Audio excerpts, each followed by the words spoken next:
Hello, everybody, and welcome to another episode of Synergy, because, well, they've been making Stephen King adaptations forever, haven't they? Yes, and we're about to get the, quote, best Stephen King adaptation ever, unquote. According to who? I don't know. I remember that being brought up in the topic of whichever movies. Oh, what is it? The Long Walk? That's the one that got that accolade? Oh, okay. I remember us talking about it on the podcast, how it was, someone saying it's like The Long Walk is one of the best Stephen King adaptations of all time, and you're just like, hold your horses. Well, I wouldn't know. I've never seen The Long Walk because it's not out yet, but I find it kind of hard to believe. Actually, maybe I don't. Ha! This man doesn't like The Shining, although I think you've talked about it before on the show. You're right, I don't. Anyways, I'm Cody, aka the Scarlet Troll, pronouns he, him. And I am Greg, aka Greg, also pronouns he, him. And this is a show where we take a look at something that's already come out a while ago, or maybe, I guess when it came out doesn't really matter. The important part is it's related, if tangentially, to something that is currently coming out in theaters. And I decided to mix it up a little bit this time, because, well, instead of doing a sequel, or a remake, or a prequel, or something of the such, I figured, you know what? There's tons of Stephen King adaptations, and The Long Walk is coming out this weekend at the time of release. So, let me look for another Stephen King adaptation. And that's why, this time, we're talking about David Cronenberg-directed 1983 release, The Dead Zone. Starring one Christopher Walken. It is! I gotta say, I was kind of surprised when I saw The Dead Zone in the list of Stephen King adaptations. I wasn't aware he had anything to do with Dragon Ball. Thank you. Thank you! Jesus Christ. No, this is actually an adaptation of a Stephen King novel where, as Greg said, Christopher Walken is a school teacher who wakes up from a coma with psychic abilities. You know, when I remember reading the premise of this, I'm like, this sounds stupid, and I watched this movie, I'm like, okay, this is stupid, but it's dope. I find it really interesting that Wikipedia calls this a sci-fi thriller when I think it's more supernatural, personally. There's no inclination that there's anything science fiction about this. No, not at all. This is 100% supernatural, without a shadow of a doubt. Unless it's the milk was contaminated by some kind of weird mold that gave him psychic powers or something. Oh, that would be something. I guess we'll get to that. You know what's a perfect example of how messed up my movie viewing habits are? Oh, no? David Cronenberg, very prolific filmmaker, right? Very well known, very acclaimed. Mm-hmm. I've never seen Scanners, I've never seen Videodrome, I've never seen The Fly. But I've seen The Dead Zone, and I think Shivers is a very good, if very disturbing movie. And that's my acquaintanceship with David Cronenberg movies. I guess David Cronenberg shivers your timbers, then. If you'd seen Shivers, you would never make that joke. Fair enough. Oh, God. I haven't seen Shivers, so I don't know anything about it. That's for the best. Part of me kind of wants to fix that. The other part of me goes, no, that's purely retribution-based at this point. Yeah, no. No, I'm not gonna make the current events joke that just popped into my head. Anyways. Oh, no, the current events jokes will come. Don't you worry about that. There's plenty of ammo in this movie for stuff like that. So, interesting bit here. Christopher Walken, yes, he is the star, but apparently Stephen King's first choice, because he did, I think, consult to some degree in this movie, he wanted Bill Murray. Ooh. Oh, that would have been really fun, actually. It would have been fun, but I don't know, maybe this is just a result of the direction because Christopher Walken was cast, but I feel like Johnny is stoic enough in this movie that I don't think it would be as much fun if it was Bill Murray. Yeah, Christopher Walken definitely sells Johnny's character and the state that Johnny's mindset is in better than I could envision Bill Murray doing, honestly. It's not to say that it's a particularly good performance, because, I don't know, I came out of this movie, I don't know if I like it or not, but I was certainly entertained, that's for sure. Oh yeah, it's entertaining. Sometimes it's frustrating. Little bit. Yeah, but it's definitely, it is entertaining for sure.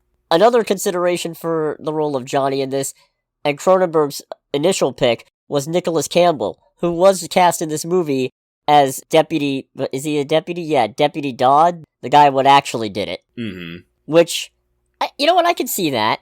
Yeah, I could see it too.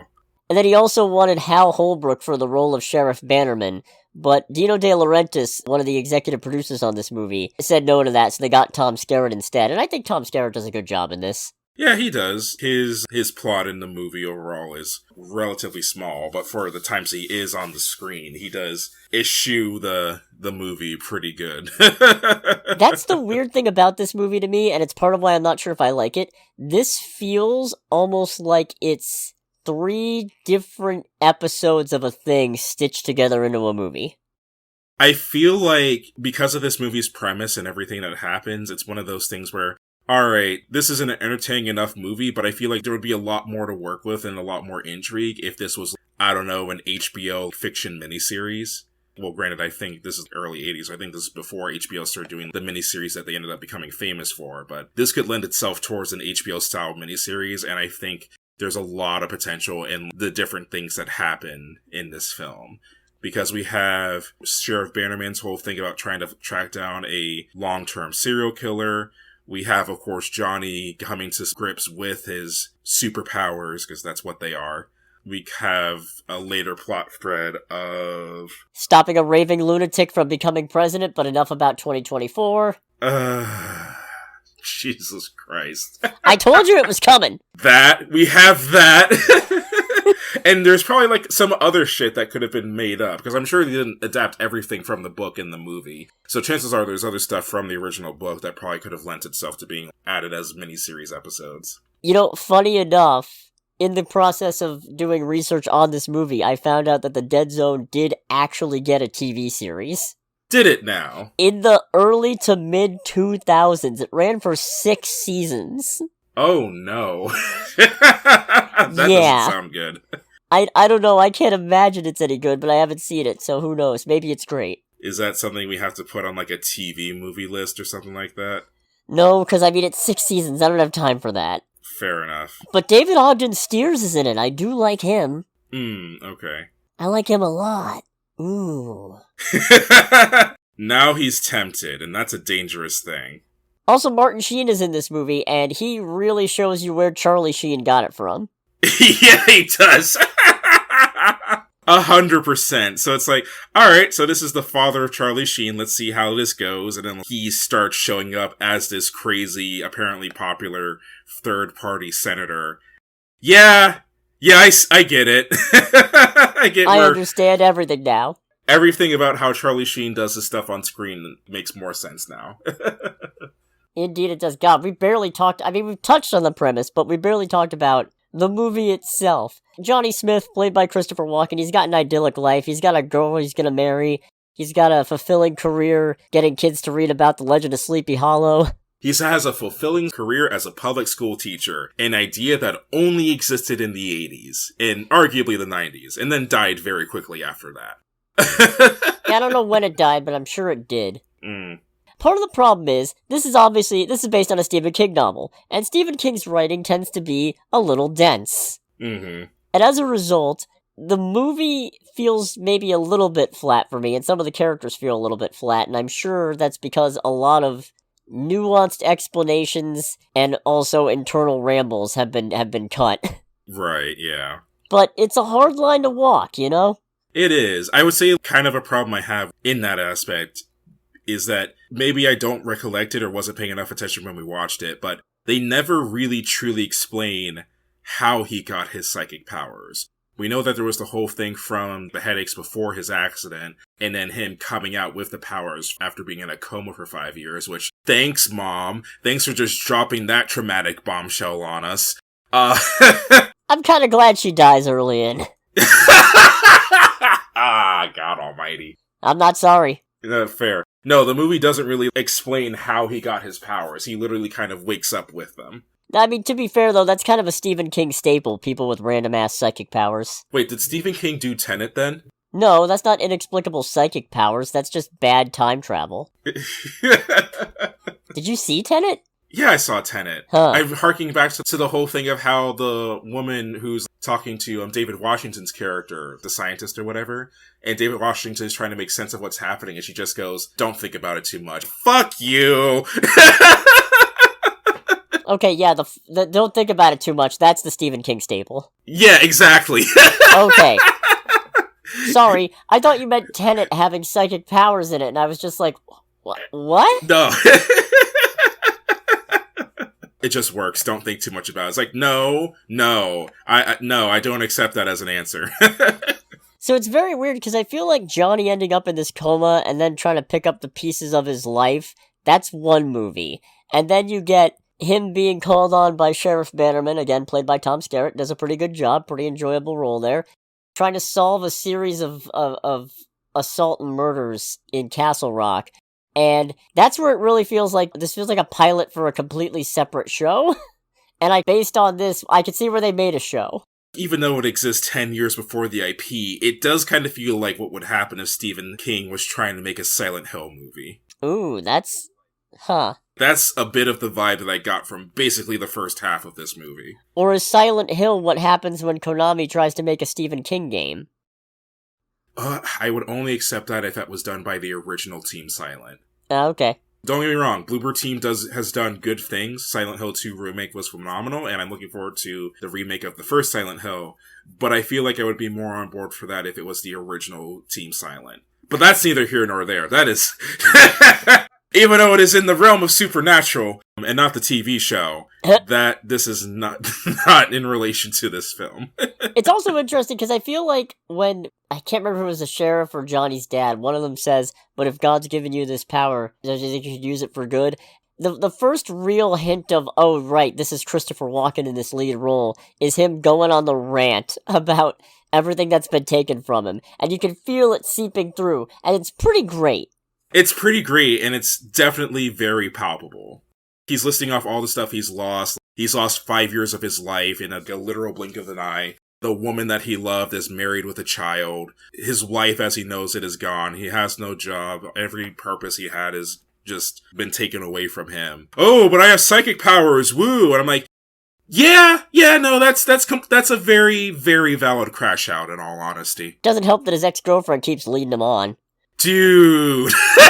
I mean, look, don't get me wrong, don't get me wrong, though.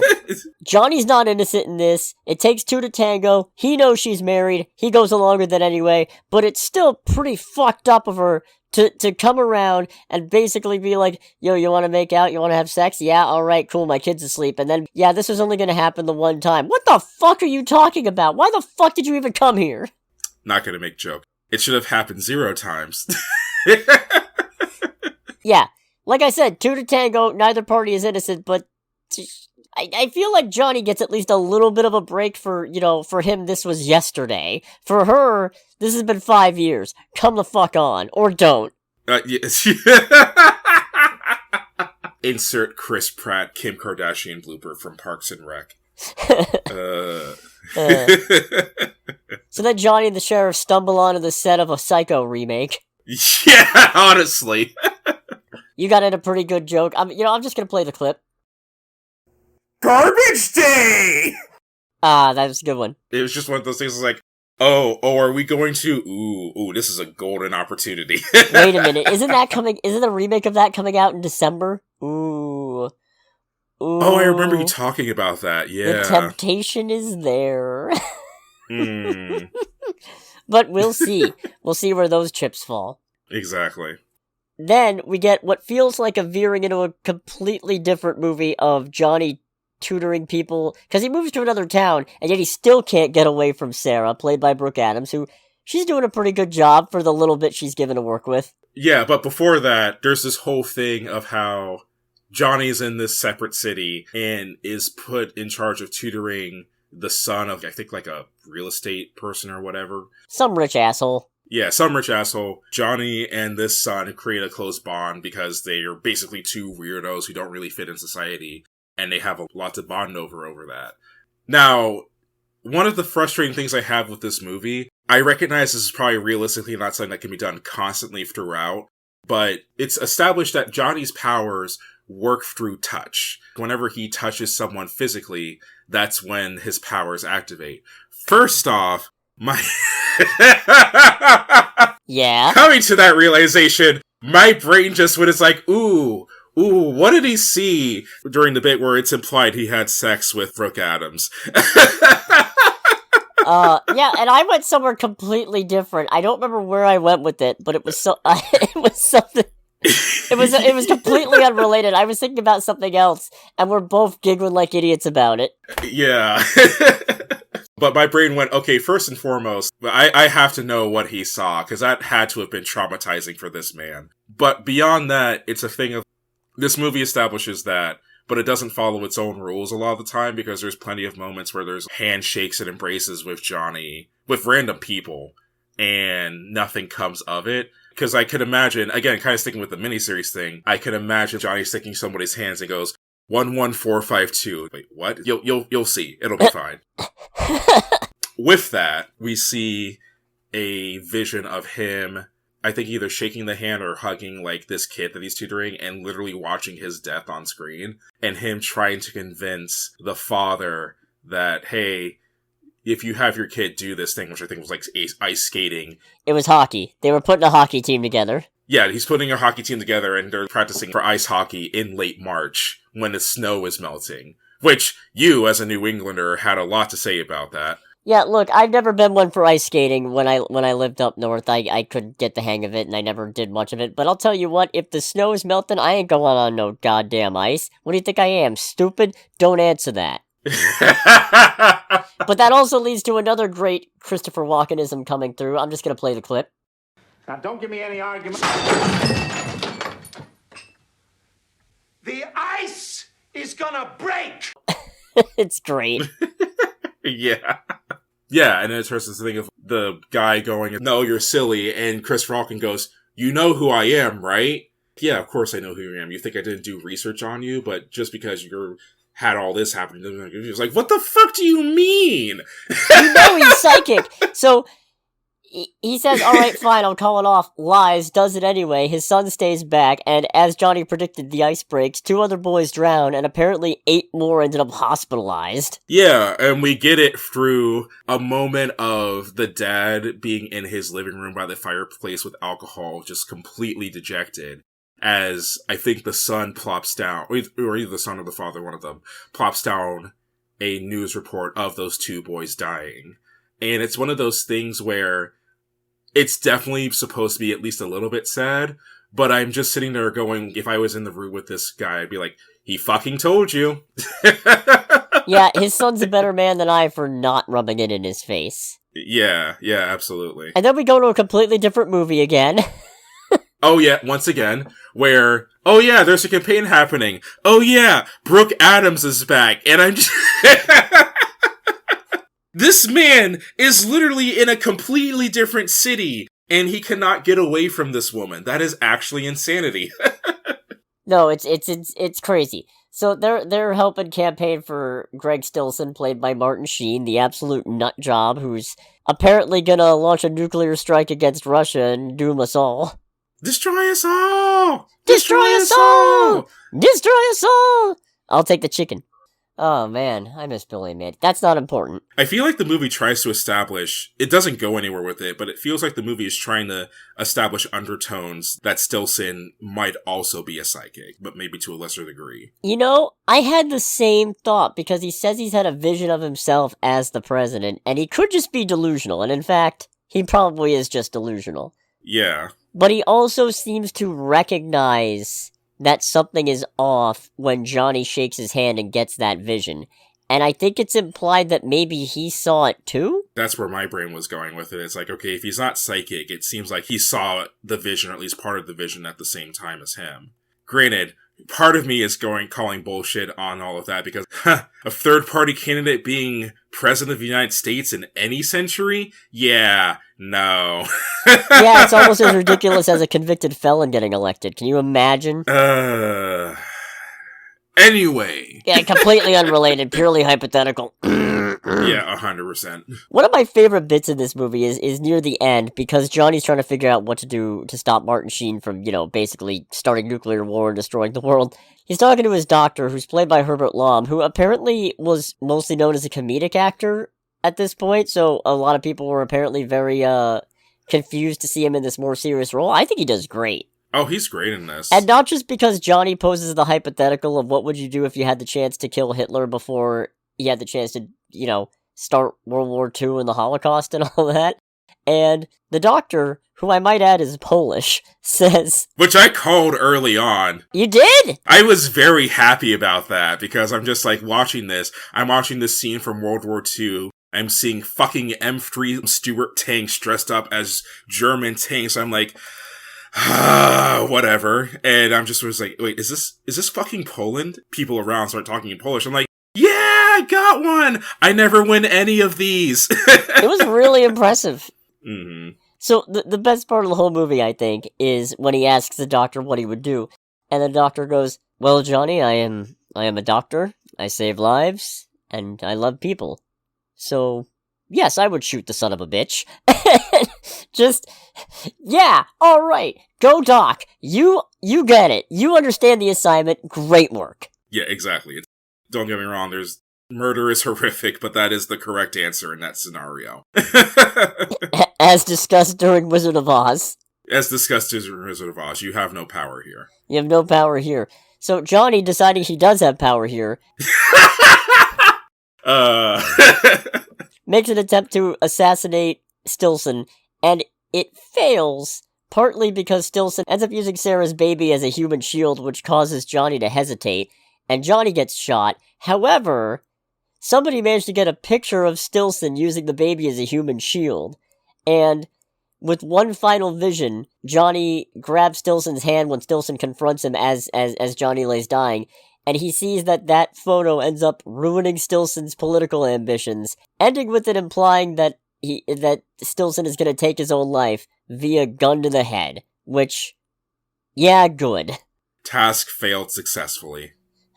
Can you imagine if taking a picture of somebody using a baby as a human shield was enough to derail their political career? Because there are certain people, I'm not naming names, but I'm pretty sure right now you could do that, and they'd still get away with it. And they'd still be the 47th president of the United States, not to be specific. Sorry about that, don't know where that came from. It's I don't know where to go from that, because I don't think there's a punchline there. Nah, that's it, that's the whole thing. Much like this movie, because that was the last movie in this movie. That was 4 different movies. We're joking about it, but unironically, there are 4 different plots happening in this movie. All of them center on Johnny, but there are genuinely 4 different plots going on in this film. Yeah, there are.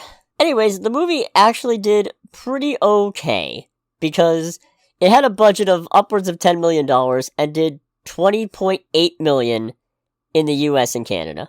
I also saw that something about money made via rentals. Yeah, worldwide rentals, it made 16.3 mil, so actually that's pretty dang good. Yeah, back in the day when Blockbuster would help your bottom line. And at the time, it was apparently considered a very good Stephen King adaptation. I guess, when you consider the gauntlet of Stephen King adaptations, it is definitely better than something like the Tommyknockers, but, I don't think I've ever seen the Tommyknockers. It was a miniseries, not an actual movie. Gotcha. But does it have the same stupid charm as Maximum Overdrive? Yeah! No, I don't think so. Yeah, I wouldn't say so as well. Anyways, there's no real connection to The Long Walk here, but it's a Stephen King adaptation, so we decided to cover it. Right. I forgot to put the make sure to like, comment, and subscribe bit at the start. Boy, I'm bad at this. We try. It's not like we've been at this for... How long has it been again? Well, we started March of last year, but also in the last 4 months we took a couple months off, so... True. Don't really have a groove anymore on this, but hey, thanks so much for listening, everybody. If you're still here, you know what to do, you know what to do it. Next time, I was really pulling for Tron, but something else has come to my attention, and I'm not going to tell you what it is here, but... Oh boy. Fair enough. I don't know, you got anything else for the Dead Zone? Adjust your dead zones in first-person shooters. Great. Well done. Yeah. Phenomenal bit of advice. Know, right? Yeah, this is good news. We can be bees. You can be a bee. That's nobody, one person if we're lucky is gonna get that joke. Yeah. Anyways, tip your servers and pay your fucking writers, everybody. Have a good one. Take it easy. See you next time. Next time on this show. Did you almost say next time on Game Grumps? I did. Phenomenal. Alright, I'm putting an end to this.